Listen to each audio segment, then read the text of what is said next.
محترم بزرگوں، نوجوان بھائیوں، معصوم بچوں اور پردہ نشین اسلامی مائیں اور بہنیں، خطبہ مسنونہ کے بعد میں نے آپ کے سامنے قرآن کریم کی ایک طویل آیت کریمہ کا حصہ اور متفق علیہ کی روایت کی ایک حدیث آپ کے سامنے پیش کی۔ دیگر آیات اور احادیث کی روشنی میں خطبہ جمعہ کا عنوان ہے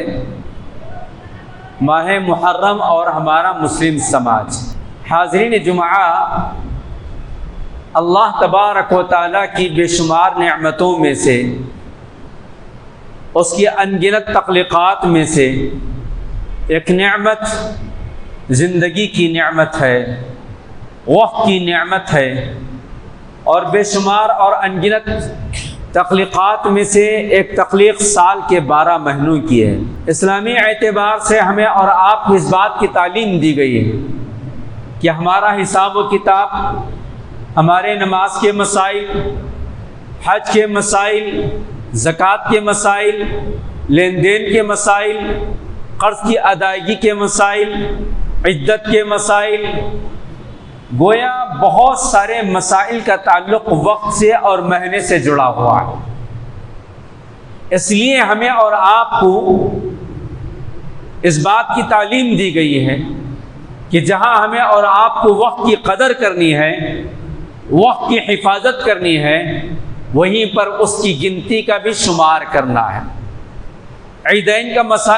کے مسائل اٹھا لیجئے، روزے کے مسائل لے لیجئے، گویا چاند کا دیکھنا اور چاند کے ذریعے رمضان کی ابتدا اور رمضان کی انتہا ہوتی ہے۔ عید الاضحیٰ کے لیے چاند دیکھنے کا حکم دیا گیا، اور اسی طرح ہر مہینے میں ہمیں اور آپ کو ہمارے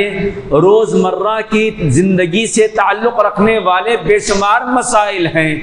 جس کی وجہ سے ہمیں سال کے 12 مہینوں کی گنتی بھی معلوم ہونی چاہیے، اور کب کون سا مہینہ شروع ہو رہا ہے اور کون سا مہینہ ختم ہو رہا ہے معلوم ہونا چاہیے۔ ہر مہینے کی 12ویں اور 13ویں تاریخ ہمیں اور آپ کو اس بات کی جانب توجہ دلاتی ہے کہ پیارے نبی علیہ الصلوۃ والسلام ہر مہینے میں روزہ رکھا کرتے تھے۔ گویا کوئی مہینہ ایسا باقی نہیں ہے جس کی معلومات ہمیں اور آپ کو نہ ہو، بلکہ معلومات ہونی چاہیے۔ یہ اور بات ہے کہ ہمارا مسلم سماج اس وقت اس ناحیے سے ناواقفیت کا شکار ہے کہ اسلامی مہینوں کے نام اسے نہیں معلوم ہے، اسلامی مہینوں کے اندر پائے جانے والے مسائل اور فضائل اسے نہیں معلوم ہے۔ کیوں؟ اس لیے کہ ہماری نسل نو جو تعلیم حاصل کر رہی ہے، ہماری اولاد جن اسکولوں کے حوالے ہیں، وہاں ہمارے بچے اور بچیوں کو جو تعلیم دی جاتی ہے وہ جنوری فروری کی تعلیم دی جاتی ہے، اور ہمارا نوجوان سال کا اختتام دسمبر پر کرتا ہے، اور سال کی ابتدا جنوری سے کرتا ہے، اور سال کا جو اختتام وہ کرتا ہے یا ابتدا جو وہ کرتا ہے، گویا وہ مغربی تہذیب کا دل دادا ہو کر مغربی تہذیب کے کلچر کو اپناتے ہوئے نہ جانے بد اخلاقی اور بدعمالیوں کا وہ شکار ہو جاتا ہے، اور ہر طرح کی فضولیات کے اندر وہ مبتلا ہو جاتا ہے، اور یہاں تک کہ وہ بسا اوقات عقیدہ توحید سے بھی ہاتھ دھو بیٹھتا ہے۔ کیوں؟ اس لیے کہ دسمبر کا جو تعلق ہے اس کا تعلق جو ہے عیسائیت سے تعلق رکھتا ہے، اور حضرت عیسیٰ علیہ السلام کے ماننے والے اپنے حضرت عیسیٰ علیہ السلام کے ماننے والے حضرت عیسیٰ کو ابن اللہ مانتے ہیں، یعنی اللہ کا بیٹا مانتے ہیں۔ ایسے میں اگر ہم ان کی خوشیوں میں شریک ہو جائیں، ان کی عیدوں میں شریک ہو جائیں، ان کی طرح ہم بھی ان کا کلچر اپنائیں، گویا کہ ہم زبان سے نہیں تو کم سے کم پریکٹیکل لائف سے یہ کہنا چاہتے ہیں کہ عیسائی جو کہہ رہے ہیں وہ صحیح ہے۔ حاضرین، یہ ہمارے مسلم سماج کا ایک مختصر سا خلاصہ آپ کے سامنے تھا۔ ہمارا مسلم سماج جو ہے اسے یہ نہیں معلوم ہے کہ اسلامی اعتبار سے ہمارا مہینہ کب شروع ہوتا ہے، کون سے مہینے ادب اور احترام والے ہیں، اور کن مہینوں کی کیا فضیلتیں اللہ نے اور رسول اللہ صلی اللہ علیہ وسلم نے ہمیں بتائی ہے، کون سے مہینوں میں کون سے کام کرنے ہیں، کون سے مہینوں میں کون سے روزوں کا حکم دیا گیا ہے۔ ان اعمال سے یا ان فضائل سے بہت اکثریت جو ہے ناواقفیت رکھتی ہے۔ حاضرین، محرم یہ اسلام کا پہلا مہینہ کہلاتا ہے، اسلام کا پہلا مہینہ کہلاتا ہے۔ اس کا نام زمانے جاہلیت میں سفر اول رکھا گیا تھا، لیکن آپ علیہ الصلوۃ والسلام نے حجۃ الوداع کے موقع پر جو خطبہ آپ نے فرمایا، اسی درمیان آپ نے فرمایا، جیسا کہ حضرت ابو بکر رضی اللہ تعالی عنہ کی روایت کردہ حدیث جس کو میں نے آپ کے سامنے پیش کی، اس کے اندر آپ علیہ الصلوۃ والسلام نے حجۃ الوداع کے موقع پر خطبہ فرماتے ہوئے فرمایا کہ ان الزمان کہ زمانہ جو ہے، وقت جو ہے اپنی حیات پر آ گیا ہے، اپنی اصلیت پر آ گیا ہے۔ یعنی زمانے جاہلیت کے اندر ہوا یہ کرتا تھا کہ جب جس کو چاہے وہ مہینے کو آگے اور پیچھے کر لیتے تھے، کیونکہ منہا اربعۃ الحرم، یعنی ان 12 مہینوں میں 4 مہینے جو بڑے ادب اور احترام والے ہیں، وہ صرف اسلام کے بعد نہیں بلکہ زمانے جاہلیت میں بھی ادب اور احترام والے مہینے سمجھے جاتے تھے۔ اس لیے زمانے جاہلیت کے لوگ جب کبھی کوئی جنگ کرنی ہوتی، جب کوئی غلط معاملہ پیش آتا تو محرم کو آگے کر لیتے، سفر کو پہلے لا لیتے، اس طرح وہ جیسے چاہتے ویسے معاملہ کر لیتے تھے۔ لیکن جب اسلام آیا اور حجۃ الوداع کا موقع آیا، یعنی آخری زمانہ پیارے نبی علیہ الصلوۃ والسلام کا آیا، تو اس زمانے میں آپ علیہ الصلوۃ والسلام نے مکمل زمانے کی تعین کرتے ہوئے فرمایا کہ ان الزمان قد استدار، کہ زمانہ جو ہے اپنی اصلی حیات پر آ گیا ہے۔ اور آپ نے فرمایا السنہ 12 شہرا، کہ سال جو ہے وہ 12 مہینوں پر مشتمل ہوتا ہے، سال 12 مہینوں پر مشتمل ہوتا ہے۔ منہا اربعۃ حرم، ان 12 مہینوں میں 4 مہینے ادب اور احترام والے ہیں۔ ان 4 مہینوں کے نام اگر خطبہ جمعہ کا موقع نہ ہوتا تو میں آپ سے سوال کر لیتا، گویا کہ سوال اس لیے کر لیتا تاکہ آپ کو بھی معلومات ہو جائے اور یہ 4 مہینے کون سے ہیں اس کی گنتی یاد ہو جائے۔ خلاصہ یہ کہ آپ کو جو ہے ان باتوں پر توجہ دینی چاہیے اور یاد کرنا اور یاد کروانا چاہیے۔ آپ نے فرمایا ثلاثۃ متوالیات، کہ 3 مہینے لگاتار آتے ہیں۔ ان 4 ادب اور احترام والے مہینوں میں اچھی طرح سن لیجئے، یاد رکھ لیجئے، ثلاثۃ متوالیات، 3 مہینے لگاتار آتے ہیں، کنٹینیو آتے ہیں، اور 1 مہینہ درمیان میں آتا ہے۔ جو 3 مہینے کنٹینیو آتے ہیں، لگاتار آتے ہیں، آپ نے فرمایا کہ اس میں سب سے پہلا مہینہ ادب والا، احترام والا، وہ ہے ذی الحجہ، وہ ہے آپ نے فرمایا ذوالقعدہ، ذی الحجہ اور محرم، یہ 3 مہینے جو ہے لگاتار آتے ہیں۔ اور انہی مہینوں سے ہمارا اور آپ کا گزر ہوا، رمضان ختم ہوا، شوال کے بعد جو مہینہ آیا اس کو ذی القعدہ کہتے ہیں۔ ذی القعدہ کے بعد ہمارے مومن مرد و خواتین جو ہے کعبۃ اللہ کے طواف کے لیے، حج بیت اللہ کے لیے جو تشریف لے جاتے ہیں، اس مہینے کا نام ذی الحجہ کہلاتا ہے۔ اور اس کے بعد جو مہینہ آتا ہے وہ محرم ہے۔ گویا محرم سے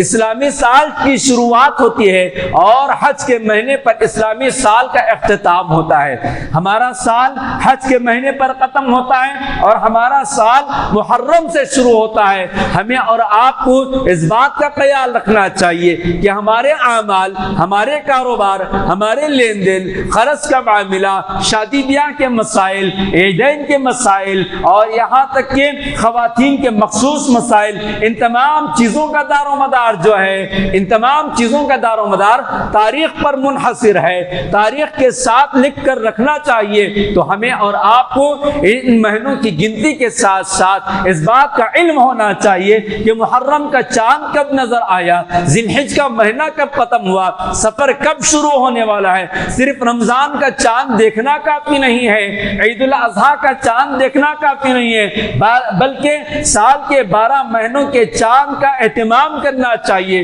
اور اس وقت جو دعا سکھائی گئی ہے وہ بڑی پیاری دعا ہے، بڑی امن و سلامتی والی دعا ہے، ایمان کی تجدید کی دعا ہے، اپنے آپ کو ایمان والا کہلانے کی دعا ہے۔ اگر ہم اور آپ چاند دیکھنے کا اہتمام کریں گے تو گویا وہ دعا بھی ہمیں یاد ہو جائے گی، وہ دعا بھی ہمیں یاد ہو جائے گی، اور ہمارے اپنے بچوں کو بھی ہمیں اس دعا کا اہتمام کروانا چاہیے۔ لہٰذا ہمیں اور آپ کو جو ہے محرم کی ابتدا میں اور حجۃ الوداع کے ذی الحجہ کے انتہا کی معلومات ہونی چاہیے۔ اللہ تبارک و تعالیٰ نے سال کے 12 مہینوں کی گنتی کا ذکر فرمایا، سال کے 12 مہینوں کی گنتی کا ذکر فرمایا۔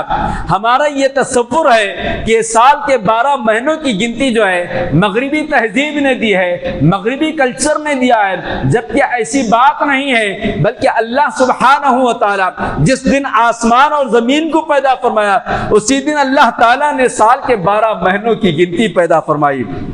ہمارے بچوں سے سوال کر لیجئے، یہ جنوری، فروری، مارچ، گویا یہ تصور دیا جاتا ہے کہ سال کے 12 مہینوں کی گنتی انگریزوں نے دی ہے، بلکہ اسلام نے سال کے 12 مہینوں کی گنتی دی۔ سال کا تعین کیا، مہینوں کی گنتی کے علاوہ جو ہے مہینہ کتنے دن کا ہوتا ہے۔ آپ نے رمضان کے مسائل کا تذکرہ سنتے ہوئے سنا ہوگا، آپ نے علیہ السلام کی مشہور و معروف حدیث آپ نے فرمایا کہ مہینہ جو ہے 30 اور 29 دن کا ہوتا ہے، 30 اور 29 دن کا ہوتا ہے، یعنی 29 یا 30 کا ہوتا ہے۔ 29 کو چاند دیکھنے کی کوشش کرو، چاند دکھ گیا تو ابتدا کرو، ورنہ 30 کی تکمیل مکمل کر لو، 30 کا اکھاڑا، 30 کی تعداد مکمل کرو اور اس کے بعد روزہ رکھنا شروع کرو یا اس کے بعد روزہ رکھنا بند کرو۔ مہینے کی گنتی بھی آپ علیہ السلام یعنی اسلام نے طے کیا، سال کی گنتی بھی اللہ تبارک و تعالیٰ نے طے فرمایا۔ اللہ نے فرمایا ان عدت الشہور عند اللہ 12 شہرا فی کتاب اللہ یوم خلق السماوات والارض منها 4 حرم ذلك الدین القیم۔ یہ اللہ تعالیٰ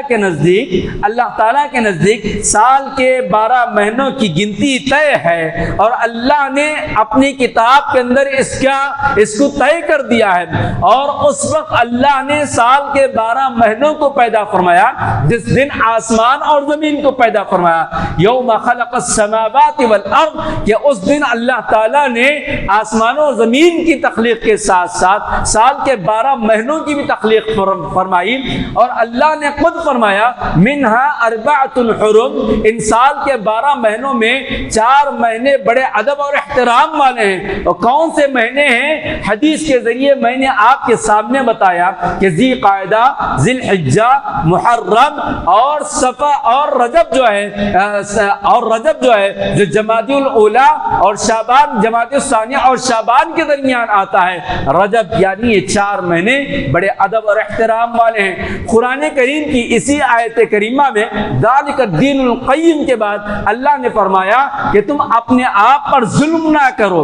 ظلم اپنے آپ پر یا دوسروں کے ساتھ ظلم نہ کرو۔ ظلم ہر حال میں منع ہے، ہر دن منع ہے، ہر وقت منع ہے، ہر مہینے میں ظلم کرنا منع ہے، چاہے آپ پر اپنے آپ پر ظلم کرے یا کسی اور پر ظلم کرے، ہر ہمیشہ ظلم منع ہے۔ لیکن خاص طور پر ان 4 مہینوں میں، ان 4 مہینوں کے ایام میں نہ ظلم کرو، نہ ظلم اپنے آپ پر ظلم کرو، نہ دوسروں پر ظلم کرو۔ اپنے آپ پر ظلم کا مطلب یہ ہے کہ گناہوں کے اندر مبتلا نہ ہو جاؤ۔ جہاں ان 4 مہینوں کی فضیلت ہے، ان 4 مہینوں میں کیے جانے والے نیک اعمال کے لیے اجر و ثواب طے ہے، وہیں پر ان 4 مہینوں میں کیے جانے والے گناہوں کی سزا بھی بڑھ جاتی ہے۔ اس لیے اللہ تبارک و تعالیٰ نے ہمیں اور آپ کو بچنے کے لیے کہا۔ حاضرین، ماہ محرم کی بڑی فضیلت ہے، ماہ محرم کی بڑی فضیلت ہے۔ ویسے تو میں نے آپ کے سامنے قرآن کریم کی آیت کے ذریعے اس بات کی وضاحت کر دی کہ سال کے مکمل مہینے یہ اللہ ہی کے مہینے ہیں، لیکن پیارے نبی علیہ السلام نے محرم کی فضیلت، محرم کی ویلیو اور بڑھاتے ہوئے فرمایا کہ اللہ تبارک و تعالیٰ کہ یہ مہینہ ہے، اس مہینے کی نسبت اللہ کے ساتھ کر دی۔ آپ نے فرمایا افضل الصیام بعد رمضان شہر اللہ المحرم، شہر اللہ المحرم، کہ رمضان کے بعد جو سب سے زیادہ فضیلت والا جو روزہ ہے اس روزے کا تعلق آپ علیہ الصلوۃ والسلام نے محرم سے جوڑا، اور محرم کا لنک آپ صلی اللہ علیہ وسلم نے اللہ سے جوڑا، شہر اللہ المحرم۔ آپ نے فرمایا کہ محرم جو اللہ کا مہینہ ہے، گویا رمضان کے بعد بڑی فضیلت والا جو روزہ ہے وہ روزہ محرم کا روزہ ہے، اور اس محرم کی فضیلت اس ناحیے سے بھی بڑھ جاتی ہے کہ اس کا لنک یا اس کی نسبت جو ہے وہ اللہ کے ساتھ پیارے نبی علیہ الصلوۃ والسلام نے جوڑ دیا۔ حاضرین،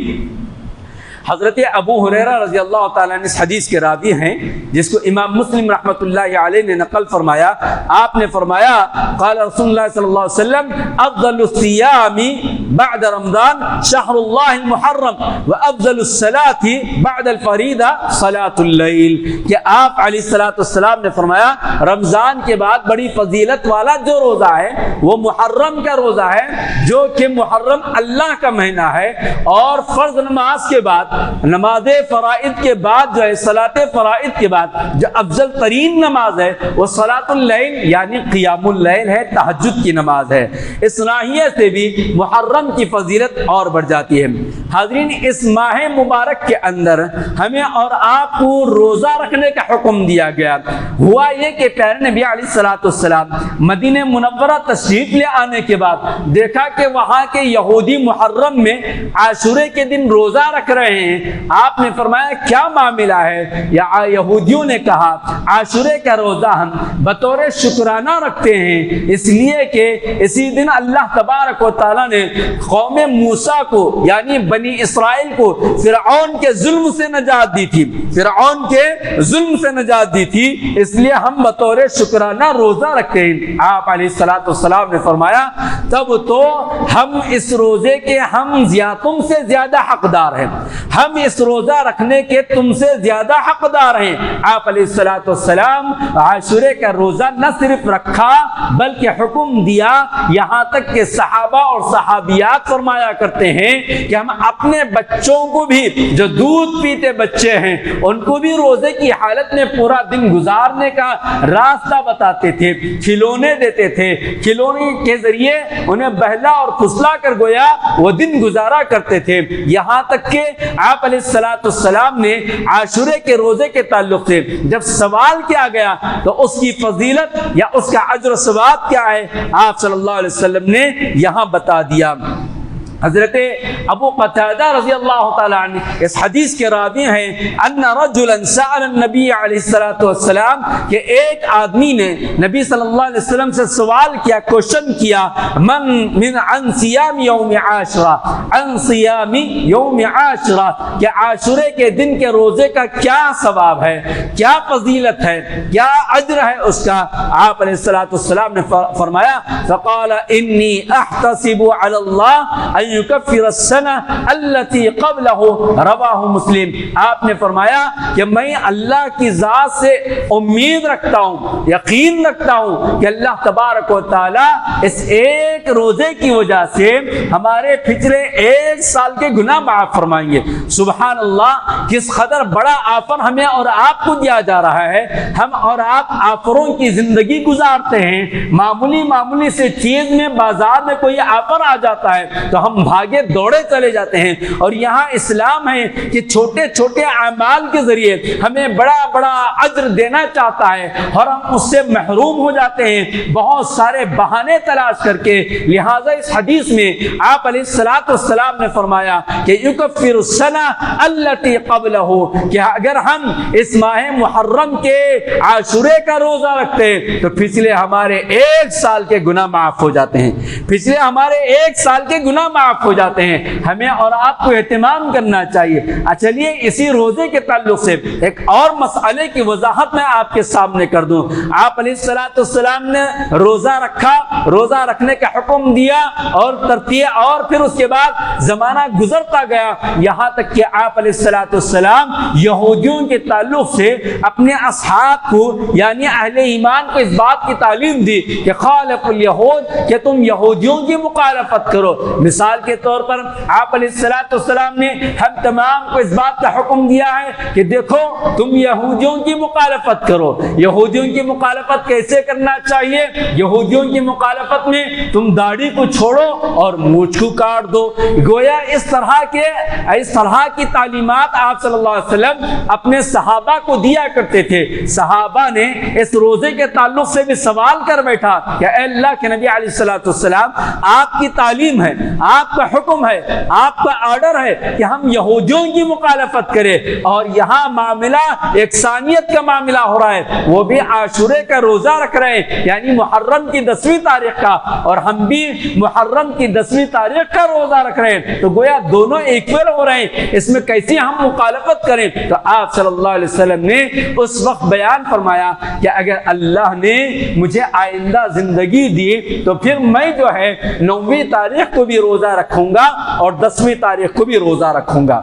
گویا اس حدیث کے ذریعے آپ صلی اللہ علیہ وسلم کے اس حکم کے ذریعے یہ بات واضح ہوتی ہے کہ صرف 10ویں تاریخ کا روزہ نہیں بلکہ 9ویں تاریخ کا بھی روزہ رکھنا چاہیے۔ ان دو روزوں کا اجر و ثواب، ایک تو ہمیں عاشورے کے روزے کا جو اجر و ثواب ہے وہ 1 سال کے گناہوں کی معافی ہے، اور دوسرا 9ویں تاریخ کا جو روزہ ہم اور آپ رکھیں گے وہ یہودیوں کی مخالفت میں رکھیں گے، پیارے نبی علیہ السلام کی سنت پر عمل کرتے ہوئے رکھیں گے، اس کا بھی اجر و ثواب ہمیں اور آپ کو ملے گا۔ میرے بھائیوں، آپ سے گزارش کرنا یہ چاہتا ہوں کہ یہ محترم مہینے ہیں، یہ بڑے ادب اور احترام والے مہینے ہیں۔ ابھی ہم اور آپ جس مہینے سے گزر رہے ہیں، ذی الحج کا مہینہ، یہ آخری ایام ہے، یہ مہینہ خود بڑی فضیلتوں والا مہینہ تھا۔ آپ نے ابتدائی ایام میں اس مہینے کی اور ابتدائی ایام کے 10 دن کی فضیلت آپ نے سنا ہوگا، لہذا ہم کو چاہیے کہ ذی قعدہ، ذی الحجہ، محرم اور رجب کے مہینے کا بڑا ادب اور احترام کرنا چاہیے، ان میں نیک اعمال کرنا چاہیے، ان میں اپنے آپ کو بنانا اور سنوارنا چاہیے، اور پھر اس کے ساتھ ساتھ جو ہے نہ جانے خاص طور پر محرم الحرام کا جو مہینہ ہے یہ بہت ہی خرافات کے حوالے ہو گیا، بہت ہی رسم و رواج کے حوالے ہو گیا، جس کا اسلام سے کوئی تعلق نہیں ہے۔ محرم کا مہینے کا مطلب ہم اور آپ یہ سمجھتے ہیں، ہمارا نوجوان طبقہ یہ سمجھتا ہے، یا پھر ہمارے بالکل بوڑھے لوگ یہ سمجھتے ہیں محرم جو ہے حضرت حسین رضی اللہ تعالی عنہ کے ساتھ جو ظلم کیا ہوا مہینہ ہے، یہ غم کا مہینہ ہے، یہ ماتم کا مہینہ ہے، یہ نوحہ کا مہینہ ہے، یہ سبیلیں لگانے کا مہینہ ہے، یہ گویا خون بہانے کا مہینہ ہے۔ نہ جانے ماہ محرم کے ساتھ جو ہے کتنے افسانے اور کتنے من گھڑت واقعات گھڑ لیے گئے کہ اسلام کا مطلب یہ سمجھتا ہے یہاں کا غیر مسلم کہ محرم منانا چاہیے، علم نکالنا چاہیے، بینڈ باجا نکالنا چاہیے، خون بہانا چاہیے، اور سینہ کوبی کرنا چاہیے، ماتم کرنا چاہیے، پانی پلانا چاہیے، شربت پلانا چاہیے۔ یہ گویا ایک نظریہ غیر مسلم کے دماغ میں بیٹھ گیا کہ محرم اسلام کا جو پہلا مہینہ ہے وہ غم سے شروع ہوتا ہے، اسلام کا جو پہلا مہینہ ہے وہ غم سے شروع ہوتا ہے۔ یہ تصور دیا گیا اور ہمارا نوجوان طبقہ بھی یہی تصور کرنے لگا کہ گویا یہ اسلام کا مہینہ غم کا مہینہ ہے۔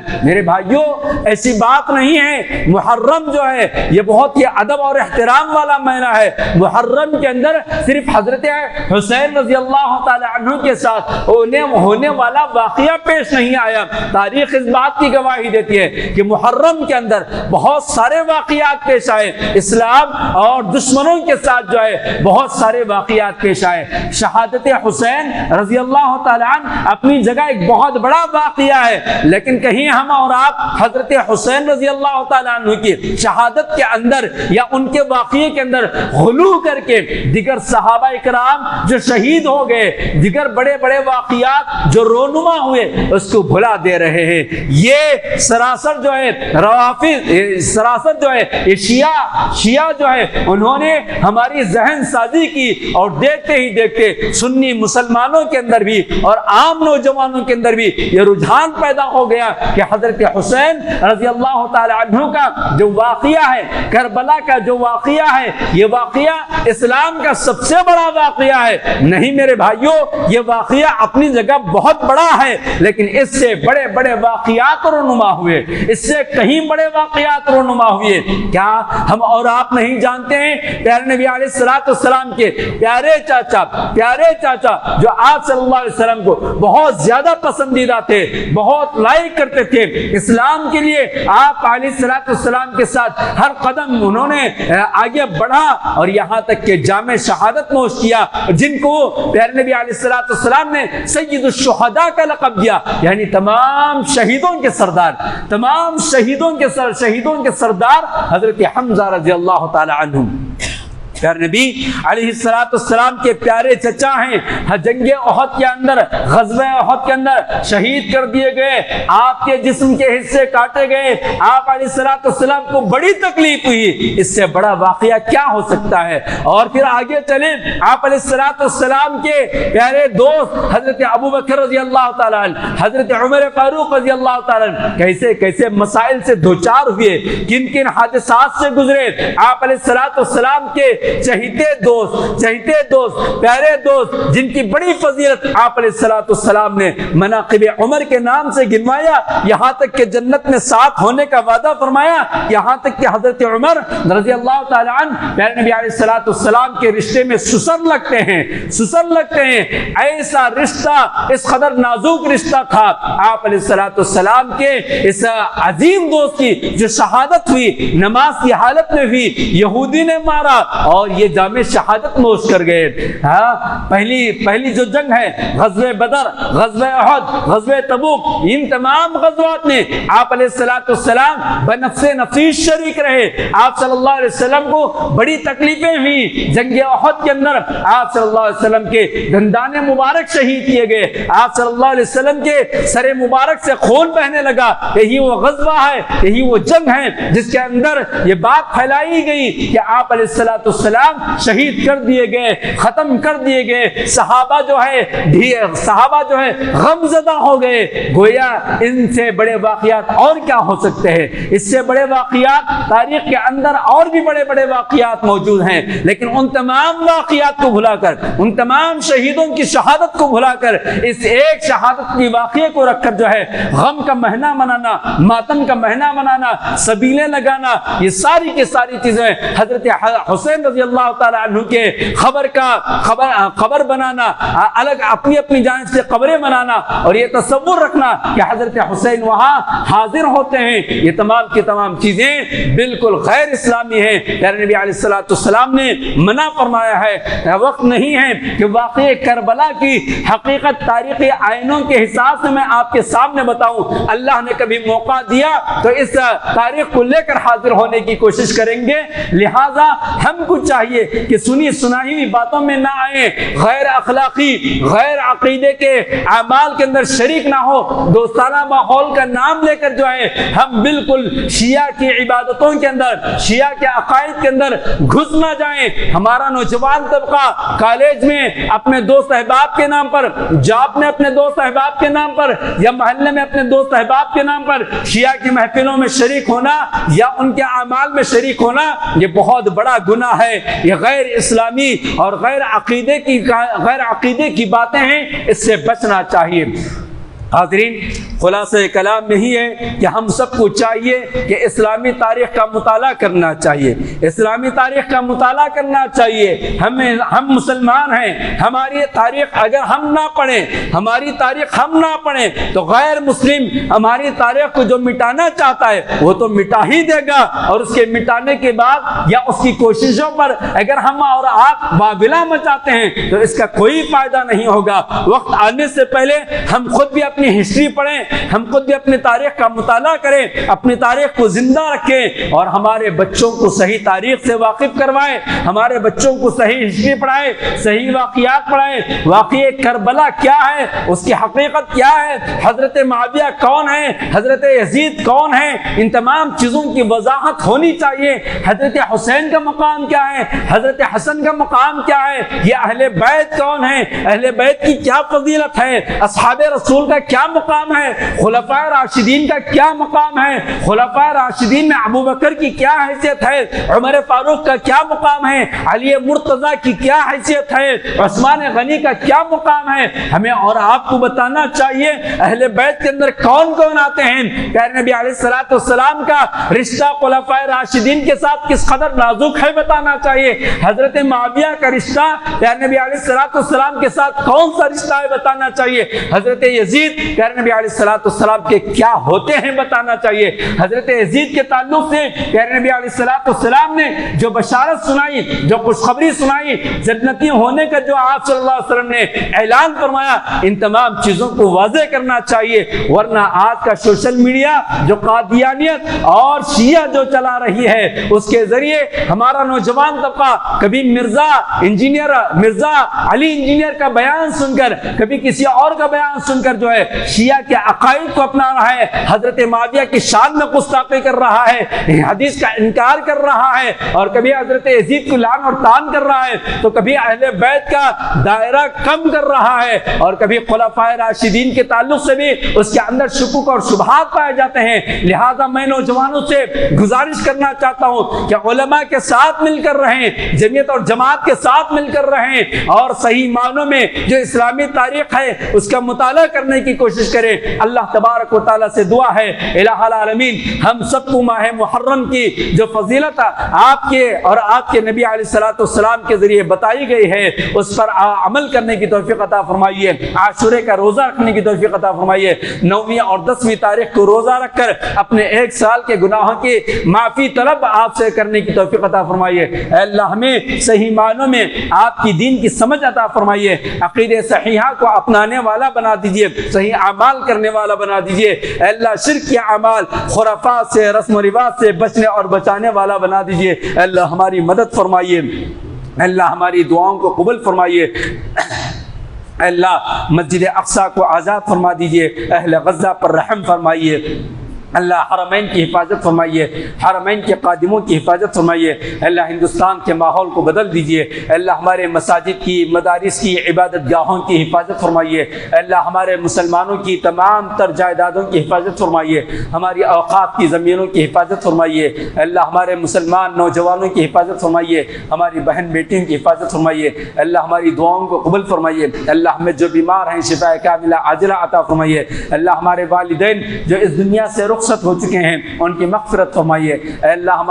ہمارے والدین جو اس دنیا کے اندر موجود ہیں ان کی خدمت کر کے جنت حاصل کرنے والا بنا دیجئے۔ اے اللہ انہیں صحیح سلامت رکھیے، اے اللہ اپنے حفظ و امان میں رکھیے، صحت و عافیت عطا فرمائیے۔ اے اللہ ہمارے نوجوانوں کو نیک بنا دیجئے، اے اللہ ہمارے بچوں کو نیک تربیت کرنے کی ہمیں توفیق عطا فرمائیے۔ اے اللہ ہماری دعاؤں کو قبول فرمائیے۔ ربنا تقبل منا انك انت السميع العليم وتب علينا انك انت التواب الرحيم۔